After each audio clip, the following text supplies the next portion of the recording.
Could you describe in particular detail an incident or scenario where you utilize your own philosophy on leadership? You had mentioned servant as an answer to the leadership question, so some of our guests like to kind of dovetail in from that one, or you can offer the answer you gave me. Sure. Well, and part of the answer that I did give you, I think, does speak to that servant leadership quality.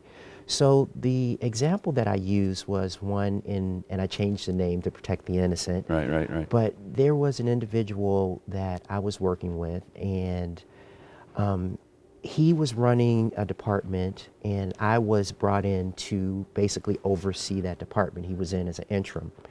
And as it turned out, the bosses in my organization didn't like this particular individual.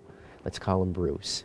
Right. And basically, I was told, well, I think we need to get rid of Bruce. And we were in sort of what's called a shared services environment, where we were doing services for other entities, business units in the corporation, I'm sorry. And those bosses were very specific. Right. They were like, we don't like Bruce, we want him gone.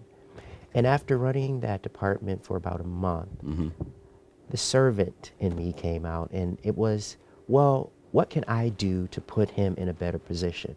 Because as I mentioned, people aren't fungible. You know, Right. It's a great word. they are individuals, and they should be treated as a human being, not something that you can throw away and easily replace.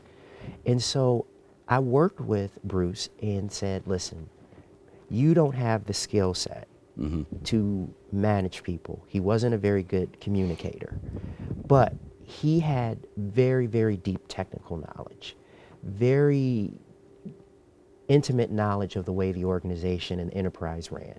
And so he would be excellent as a individual contributor. So I convinced him of that.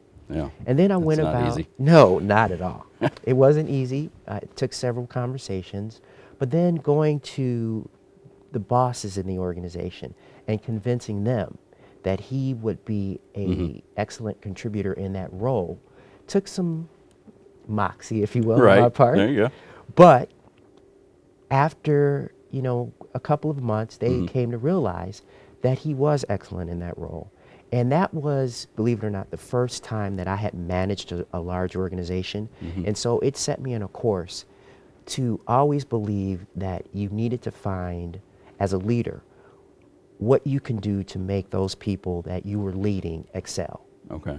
And that's, the servant part of being a leader, is finding what you can do to help them succeed.